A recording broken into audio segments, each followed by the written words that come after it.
అందరికీ నమస్కారం. వీడియో పూర్తిగా చూడండి, మీకే అర్థమవుతుంది. హాయ్ ఫ్రెండ్స్, మనలో చాలా మందికి ఏలియన్స్ మరియు యూఎఫ్ఓలకు సంబంధించిన విషయాలపై ఆసక్తి ఉంటుంది.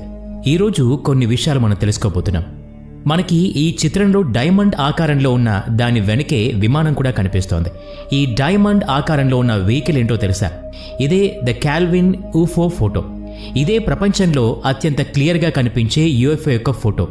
4 ఆగస్టు 1990 స్కాట్లాండ్లోని కెల్విన్ అనే ప్రాంతంలో ఇద్దరు వ్యక్తులు ఈ చిత్రాన్ని తీశారు. దాదాపు 10 నిమిషాల పాటు కనిపించిన ఈ యూఎఫ్ఓ ఒకేసారి ఆకాశంలోకి వెళ్లి మాయమైపోయింది. దీన్ని చూసిన వ్యక్తుల అభిప్రాయం ప్రకారం ఈ యూఎఫ్ఓ 100 అడుగుల పొడవుంది. వారు ఈ చిత్రాన్ని స్కాట్లాండ్లోని డైలీ న్యూస్ పేపర్ ఆఫీస్కి పంపించారు.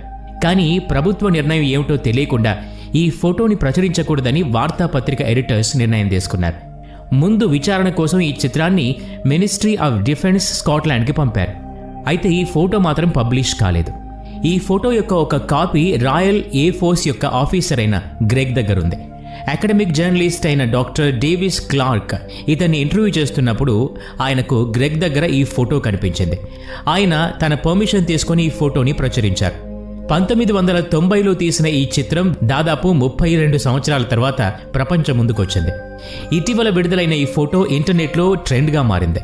ఈ సంవత్సరం విడుదలైన యూఎఫ్ఓకు సంబంధించిన ఫోటోగ్రాఫ్ ఇదొక్కటే కాదు.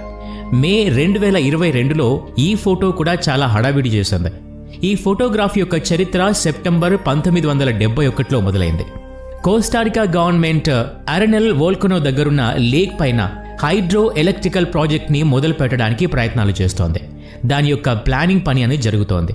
సెరియోలైజా అనే ప్లానర్ F-680 అనే ఎయిర్ క్రాఫ్ట్లో ప్రయాణిస్తూ 10,000 అడుగుల పైనుంచి ఈ ఏరియా యొక్క ఫొటోస్ తీయడం ప్రారంభించారు.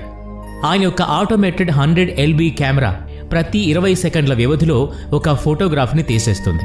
అందులోని ఒక ఫోటోగ్రాఫ్లో మనకు మెరుస్తున్న ఒక డిస్క్ కనిపించింది. దీన్ని యూఎఫ్ఓ అని భావించారు.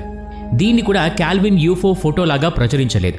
ఈ ఫోటోగ్రాఫ్ బ్లాక్ అండ్ వైట్లో ఉండటం వల్ల అంత స్పష్టంగా లేదు.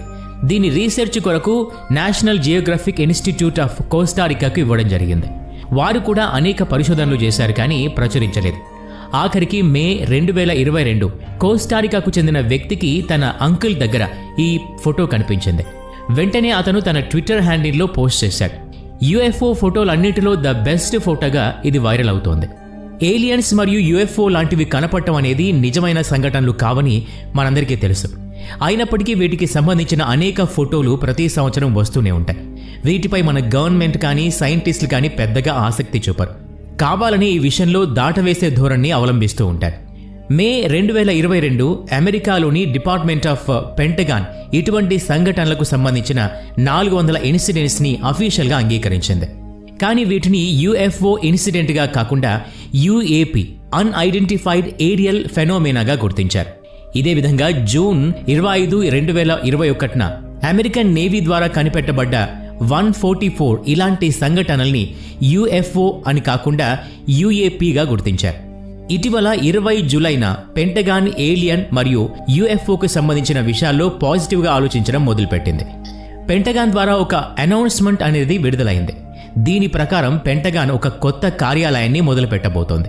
ఇది ప్రత్యేకంగా యూఎఫ్ఓ మరియు ఏలియన్కి సంబంధించిన విషయాలపై ఇన్వెస్టిగేషన్ చేస్తుంది. కొత్త కార్యాలయం యొక్క పేరు ఆరో ఆల్ డొమైన్ యానమలీ రిజల్యూషన్ ఆఫీస్గా పెట్టబోతున్నారు.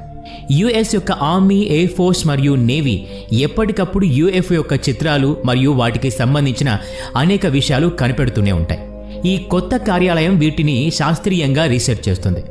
ఈ కార్యాలయం అంతరిక్ష నౌకలకు సంబంధించిన విషయాల్ని కలెక్ట్ చేయడం, వాటిని పరిశోధించడం మరియు వాటికి సంబంధించిన విషయాల్ని కనిపెట్టడం మరియు నివేదికల్ని తయారు చేయడం దీని యొక్క పని. ఇది యూఎఫ్ఓ మరియు ఏలియన్స్ యొక్క ఉనికిని తెలపడానికి పనిచేస్తుందో లేదా ఇప్పటి వరకు కనిపించిన సంఘటనల్ని కనపడకుండా చేయడానికి పనిచేస్తుందో కాలమే సమాధానం చెప్పాలి. అమెరికా దాని యొక్క ప్రజల దగ్గర చాలా అంతరిక్ష విషయాల్ని దాచిపెట్టిందని ఆరోపణలున్నాయి. అదే సమయంలో అమెరికా యొక్క అతిపెద్ద పోటీదారు చైనా అంతరిక్ష పరిశోధన రంగంలో విప్లవాత్మకమైన కొన్ని వాదనలు చేసింది. చైనా శాస్త్రవేత్తలకు గ్రహాంతర వాసుల సంకేతాలు లభించాయని పేర్కొన్నారు.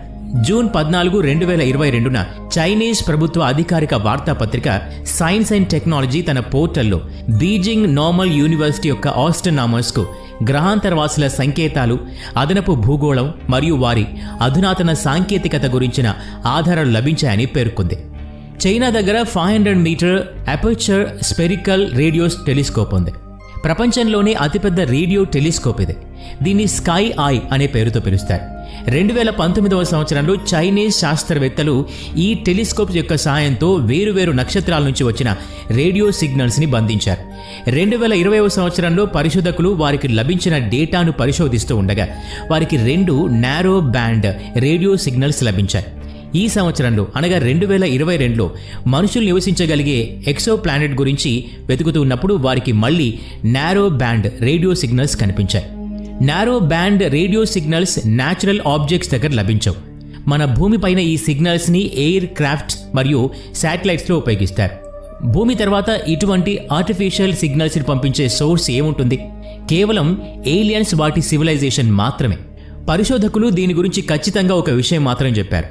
ఇప్పుడు ఇది పరిశోధన స్థాయిలో మాత్రమే ఉందని, ఖచ్చితంగా ఇప్పుడు ఏం చెప్పలేమని పేర్కొన్నారు. నారో బ్యాండ్ సిగ్నల్స్ లభించడం ఇదే మొదటిసారి కాదు. ఈ విధంగా చాలా సిగ్నల్స్ అనేక ఏజెన్సీస్కి లభించాయి. వీటి వెనుక గల కారణం రేడియో ఇంటర్ఫియరెన్స్ అని చెప్పారు. 2 ఆగస్టు 1977న సర్చ్ ఫర్ ఎక్స్ట్రా టెరెస్ట్రియల్ ఇంటెలిజెన్స్లో భాగంగా హోయో యూనివర్సిటీ ఒక టెలిస్కోప్ స్ట్రాంగ్ ఎలక్ట్రిక్ మ్యాగ్నెటిక్ బార్స్ని బంధించింది. వీటినే వావ్ సిగ్నల్ అని అంటారు.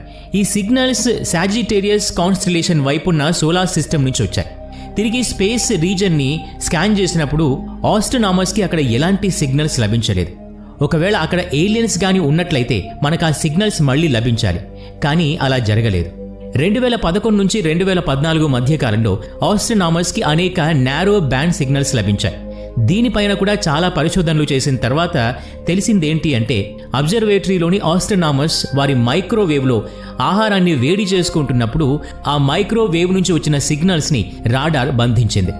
భూమిపై చాలా ప్రాంతాల్లో రేడియో ఇంటర్ఫిరెన్స్ కలుగుతుంది. అందువల్లే మనకు గ్రౌండ్ టెలిస్కోప్ వల్ల 100% ఖచ్చితమైన రిజల్ట్స్ లభించవు. తిరిగి చైనీస్ శాస్త్రవేత్తలకు లభించిన సిగ్నల్స్ గురించి మాట్లాడుకుందాం. 20 జూలైన ఈ విషయం ప్రచురించబడగానే చైనాలోని ప్రముఖ సోషల్ మీడియా ప్లాట్ఫామ్ అయిన వేబీలో వైరల్గా మారింది. ప్రజలందరూ దీన్ని వేగంగా ఫార్వర్డ్ చేయడం మొదలుపెట్టారు. అందరూ ఈ సిగ్నల్స్ గురించి తెలుసుకోవడానికి ఆసక్తిగా ఉన్నారు. కానీ ఆ న్యూస్ పేపర్ వారు ఎటువంటి కారణం తెలపకుండా ఈ వార్తను తొలగించేశారు. చైనీస్ గవర్నమెంట్ కనుసన్నల్లో నడిచే వార్తాపత్రికలు ఎటువంటి కారణాలు చెప్పవు. అయితే చాలామంది అభిప్రాయం ప్రకారం చైనా ప్రభుత్వం ఎటువంటి పరిశోధనలు చేయకుండా ఈ సిగ్నల్స్ గురించి ఎక్కువగా ప్రచారం చేయకూడదని భావించి ఉండొచ్చు. చైనాలో ఎలక్ట్రానిక్స్ ఉత్పత్తులు చాలా ఎక్కువ.